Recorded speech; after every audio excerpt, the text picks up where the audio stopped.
arithmetic progression এর property. Few properties of arithmetic progression. Few properties of AP তার মানে arithmetic progression.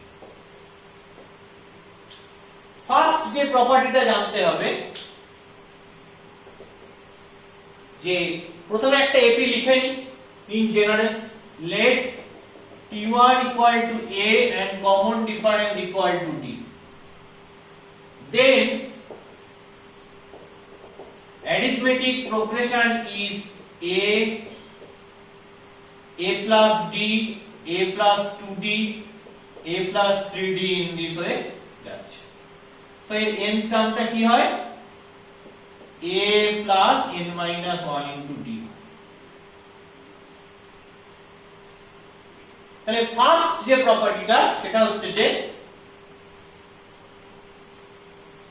কোন একটা অ্যারিথমেটিক প্রোগ্রেশনের সাথে যদি কোন একটা কনস্ট্যান্ট টার্ম অ্যাড করে দিই by adding a constant quantity k by adding a constant quantity k যদি আমি একটা কনস্ট্যান্ট কোয়ান্টিটি k অ্যাড করে দিই কোন একটা অ্যারিথমেটিক প্রোগ্রেশনের সাথে দেন AP is তাহলে AP টা কি জানাবে AP টা জানাবে হচ্ছে A plus k A plus D plus k A plus 2D plus k এইভাবে চলছে তাহলে যে সিকোয়েন্সটা তৈরি হবে যে প্রোগ্রেশনটা তৈরি হবে এটা কি অ্যারিথমেটিক প্রোগ্রেশন হবে obviously তাহলে by adding a constant quantity k the arithmetic progression is this যদি আমি একটা কনস্ট্যান্ট কোয়ান্টিটি k অ্যাড করে দিই এই অ্যারিথমেটিক প্রোগ্রেশনের সাথে তাহলে আমি যেটা পাবো সেটাও একটা অ্যারিথমেটিক প্রোগ্রেশন উইথ এর কমন ডিফারেন্সটা কি হবে কমন ডিফারেন্সটা হবে এইটা হচ্ছে second term a plus d plus k minus এটা হচ্ছে first term a plus k তার মানে কি আসছে a plus d plus k minus a minus k a কেটে গেল k কেটে গেল d তার মানে কমন ডিফারেন্সটা আগের যে এপিটা রয়েছে সেই এপির কমন ডিফারেন্সের সাথে সেম তাহলে ফার্স্ট প্রপার্টি যেটা দেখলাম যে কোন একটা অ্যারিথমেটিক প্রোগ্রেশনের সাথে কোন একটা যদি কনস্ট্যান্ট কোয়ান্টিটি অ্যাড করে দিই তাহলে যেটা পাবো যে প্রোগ্রেশনটা পাবো সেটাও একটা অ্যারিথমেটিক প্রোগ্রেশন যার কমন ডিফারেন্সটার কিন্তু কোনো চেঞ্জ হয় না কমন ডিফারেন্সটা একই থাকে এবার আমি যদি অ্যাডিশনের বদলে সাবট্রাকশন করতাম বিয়োগ করতাম by সাবট্রাক্টিং a constant quantity by subtracting a constant quantity k যদি আমি একটা কনস্ট্যান্ট কোয়ান্টিটি k সাবট্রাক্ট করে দিতাম তাহলে কি পেতাম আগের যে এপিটা ছিল সেখান থেকে একটা কনস্ট্যান্ট কোয়ান্টিটি সাবট্রাক্ট করছি তাহলে হচ্ছে a - k a plus d - k a plus 2d minus k এরকম ভাবে চলছে মনে রাখতে হবে তাহলেও কিন্তু যে প্রোগ্রেশনটা পাবো সেই প্রোগ্রেশনটা কিন্তু একটা arithmetic progression the AP is this and এর কমন ডিফারেন্স কি হবে এটা মনে রাখতে হবে যে আগের মতোই কমন ডিফারেন্সটা ফার্স্ট যে অ্যারিথমেটিক প্রোগ্রেশন সেটার সাথে সমান তাহলে with common difference equal to second term a plus d minus k, এখান থেকে বিয়োগ করে দিচ্ছি ফার্স্ট টার্মটা a মাইনাস, তাহলে কি আসছে a plus d minus k minus a plus k, কেটে গেল d হয়ে। তার মানে প্রপার্টি 1 এ দেখেছি যে কোন একটা অ্যারিথমেটিক প্রোগ্রেশনের সাথে কোন একটা কনস্ট্যান্ট কোয়ান্টিটি অ্যাড করে দিলে যেটা পাই রেজাল্টিং যে প্রোগ্রেশনটা সেটা একটা অ্যারিথমেটিক প্রোগ্রেশন হয় এবং কমন ডিফারেন্সটা আগের কমন ডিফারেন্সের সাথে সেম হয়। আবার যদি আমি কোন একটা অ্যারিথমেটিক প্রোগ্রেশনের সঙ্গে একটা কনস্ট্যান্ট কোয়ান্টিটি বিয়োগ করে দিই তাহলে যে রেজাল্টিং প্রোগ্রেশনটা হয় সেটাও একটা অ্যারিথমেটিক প্রোগ্রেশন হয় এবং এর কমন ডিফারেন্সটা আগের প্রোগ্রেশনের কমন ডিফারেন্সের সাথে সেম হয়। এই দুটো প্রপার্টি প্রায় সেম। থার্ড প্রপার্টি আসছে multiplication. By multiplicating a constant quantity k, by multiplicating a constant quantity k, তাহলে নাম্বার 3 by multiplicating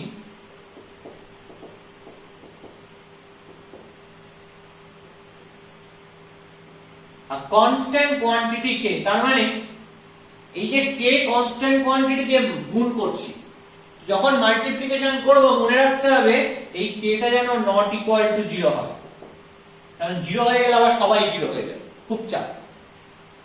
তাই k দিয়ে মাল্টিপ্লাই করলে টার্মগুলো কি হবে ak, তারপরেরটা হবে a plus d into k, তারপরেরটা a plus 2d into k, এরকম করে চলতে থাকবে। তাহলে এই যে রেজাল্টিং প্রোগ্রেশনটা পাবো সেটা কি ap হবে? অবভিয়াসলি সেই রেজাল্টিং প্রোগ্রেশনটাও একটা ap হবে। তাহলে যখনই ap হবে তাহলে তার এটা নিশ্চয়ই কমন ডিফারেন্স থাকবে। কমন ডিফারেন্সটা কি? Second term a plus d into k minus first term ak, কি হবে ak plus dk minus ak, cancel out করে দিলে হচ্ছে dk। তাই দেখো এটা কিন্তু আর কমন ডিফারেন্সটা আগের যে অ্যারিথমেটিক প্রোগ্রেশন তার কমন ডিফারেন্সের সাথে সেম না। সেটা কি? সেটা হচ্ছে সাম কনস্ট্যান্ট k যেটা দিয়ে মাল্টিপ্লাই করেছিলাম সেটা into common difference of previous, common difference of previous. তার মানে কোন একটা অ্যারিথমেটিক প্রোগ্রেশনকে কোন একটা নন জিরো কনস্ট্যান্ট দিয়ে মাল্টিপ্লাই করে দিলে যে রেজাল্টিং প্রোগ্রেশন পাবো সেটা একটা অ্যারিথমেটিক প্রোগ্রেশন এবং তার কমন ডিফারেন্সটা হবে আগের কমন ডিফারেন্সের k গুণ, মানে আগের কমন ডিফারেন্স ইনটু k। তাহলে এটা তো গেল সাবট্রাকশন। এবার তাহলে কি গল্প আসবে? ডিভিশনের গল্প। By dividing a constant quantity k, তাহলে এবার আমি k দিয়ে কি করছি? k দিয়ে ডিভাইড করছি, দেখি সেখানে কি আসে। By dividing a constant quantity কে, যখন কোন একটা নাম্বার দিয়ে ডিভাইড করব তখন সেই নাম্বারটাকেও নন জিরো হতে হবে, কারণ 0 দিয়ে ডিভাইড করলে সবাই আনডিফাইন্ড হয়ে যাবে। তাহলে এখানেও k must be not equal to 0। By dividing a constant quantity k where k not equal to 0, তাহলে প্রোগ্রেশনটা কি দাঁড়াবে? a by k, তারপরে কি হবে a plus d by k, তারপরে কি হবে a plus 2d by k, এরকম করে প্রোগ্রেশনটা রান করবে। আমার বক্তব্য হচ্ছে এই যে প্রোগ্রেশনটা রান করছে এটা কি একটা অ্যারিথমেটিক প্রোগ্রেশন? অবভিয়াসলি এটাও একটা অ্যারিথমেটিক প্রোগ্রেশন। তাহলে অ্যারিথমেটিক প্রোগ্রেশন মানে এর কি থাকবে? একটা কমন ডিফারেন্স থাকবে। এই কমন ডিফারেন্সটা করো কত? Second term a plus d by k minus first term a by k। কি আসবে করলে? ডিভাইড করে দিচ্ছি a by k plus d by k minus a by k। তো a by k cancel out হয়ে গেল। কি পেলাম? পেলাম হচ্ছে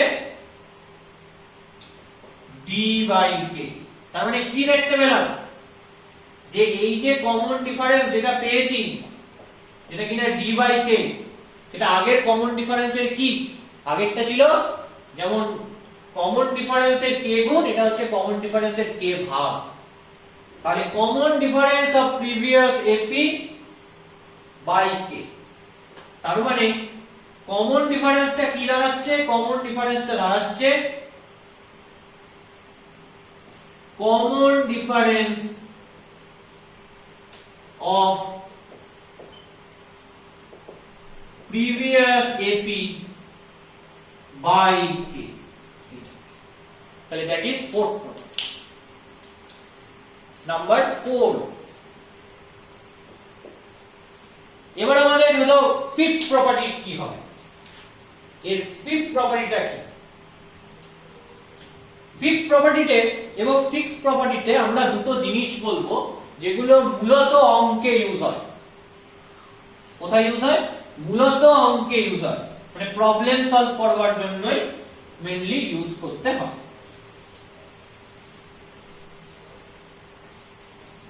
তো সেগুলো কি? ধরো তোমায় বলে দিল যে চারটে টার্ম পরপর এপিতে রয়েছে। সে আগে আমি তিনটে টার্মের গল্পে আসি। যদি তোমায় বলে দিল যে তিনটে টার্ম এপিতে রয়েছে কিন্তু তিনটে টার্ম বলে দিল না, তখন আমি কিভাবে তিনটে টার্ম ধরবো? এটা একটা খুব ইম্পর্টেন্ট কোশ্চেন, যে যখন তিনটে টার্ম এপিতে রয়েছে এটা বলে দেবে কিন্তু তিনটে টার্ম কি বলে দিচ্ছে না, তখন তিনটে টার্ম আমি কি করে ধরবো? যে if three terms are in AP but still those terms are unknown, but still those terms are unknown. Those terms unknown মানে কারণ যদি ফার্স্ট টার্ম আর কমন ডিফারেন্স দেওয়া থাকতো তাহলে তো আমি লিখে ফেলতে পারতাম টার্মগুলোকে, কিন্তু ধর ফার্স্ট টার্ম দেওয়া রয়েছে কিন্তু কমন ডিফারেন্সটা দেওয়া নেই, তাহলেও লিখতে পারবো না। আবার কমন ডিফারেন্স দেওয়া রয়েছে, ফার্স্ট টার্ম দেওয়া নেই, তাহলেও তিনটে টার্ম লিখতে পারবো। তখন এই তিনটে টার্ম কি হবে এটা ধরার একটা কায়দা রয়েছে। ইন জেনারেল কায়দায় যেখানে এ আর ডি কোনোটাই দেওয়া থাকছে না, যদি কোনো একটা দেওয়া থাকে তাহলে এ এর জায়গায় এর ভ্যালুটা বসিয়ে দেবো, ডিটা আননোন হিসাবে থেকে যাবে। আর যদি ডিটা দেওয়া থাকে তাহলে ডি এর জায়গায় ডি এর ভ্যালু বসিয়ে দেবো, এটা আননোন হিসাবে থেকে যাবে। তাহলে if three terms are in AP but still those terms are unknown, তার মানে a আর d টা আমি জানি না, then we assume three terms are a minus d a plus d। আমরা ধরবো যে এই তিনটে টার্ম যারা রয়েছে তারা হচ্ছে a minus d a plus d। এইটা ধরার একটা সুবিধা আছে। কি সুবিধা? এর কমন ডিফারেন্স কত? এর কমন ডিফারেন্স কিন্তু d। দেখো a minus d এর সঙ্গে d যোগ করলে a হয়ে যাচ্ছে, এর সঙ্গে d যোগ করলে a plus d হয়ে যাচ্ছে। তাহলে with common difference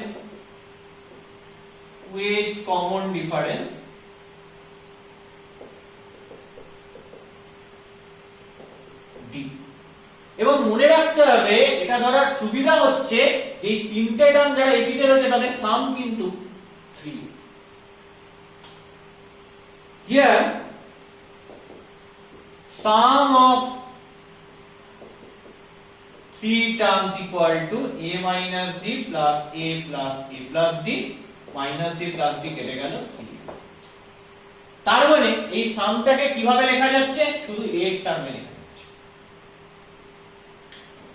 তাই জন্য এটা ধরবো। এবার ধরো যদি চারটে টার্ম এপিতে থাকে, if 4 terms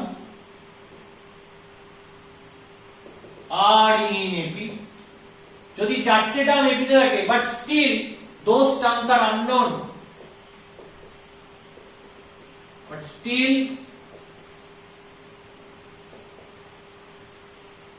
those terms are unknown, কিন্তু এই টার্মগুলো নোন নয়, অজানা, আননোন।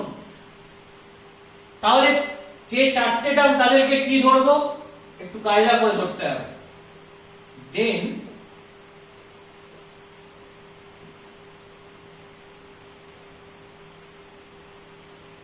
we assume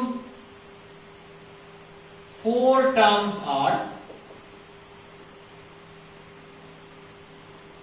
কি 4 টার্মস হবে, কায়দাটা দেখো, a minus 3d, a minus d, a plus d, a plus 3d।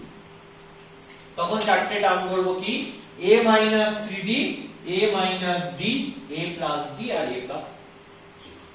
এর কমন ডিফারেন্স কত, a minus 3d এর সঙ্গে 2d যোগ করলে a minus d হয়, a minus d এর সঙ্গে 2d যোগ করলে a plus d হয়, a plus d এর সঙ্গে 2d যোগ করলে a plus 3d। with common difference 2d। কেন এভাবে ধরলাম, কারণ এখানেও আগের মতন এই মজাটা রয়েছে। কি মজা, যে চারটে টার্মের সাম করলে দেখো 4 এ চলে আসছে, মানে ইন টার্মস অফ এ লিখতে পারছি। আগেও যেমন তিনটে টার্মের সাম করলে সেটাকে সি এ লিখেছিলাম, মানে ইন টার্মস অফ এ লিখতে পারতাম, তেমনি এখানেও sum of 4 terms সেটা হচ্ছে কি a minus 3d plus a minus d plus a plus d plus a plus 3d। তাহলে minus 3d plus 3d plus d minus d কেটে যাচ্ছে, তাহলে হয়ে যাচ্ছে 4a। তাহলে এটাকে in terms of a লেখা যাচ্ছে। ওই জন্যই আমি 2d কমন ডিফারেন্স নিলাম। আমি d কমন ডিফারেন্স নিয়ে চারটে টার্ম লিখতে পারতাম, d কমন ডিফারেন্স নিয়ে চারটে টার্ম লিখলে কোনোদিনই তাদের সামটাকে শুধু a তে লিখতে পারবো না। তাই এখানে তিনটে টার্মকে এমন ভাবে লিখছি যাতে তার সামটা শুধু a দিয়ে লেখা যায়, এখানে চারটে টার্মকে এমন ভাবে লিখছি যাতে তাদের সামটা শুধু a দিয়ে লেখা যায়। সেক্ষেত্রে আমরা যদি কিছু না বলা থাকে তাহলে তিনটে টার্ম ধরবো a minus d, a plus d, যেখানে কমন ডিফারেন্সটা d হবে, আর চারটে টার্ম ধরবো a minus 3d, a minus d, a plus d, a plus 3d, যার কমন ডিফারেন্সটা কিন্তু 2d হবে। বাট স্টিল এদের সামকে কিন্তু ইন টার্মস অফ a আমরা লিখতে পারছি। ওকে।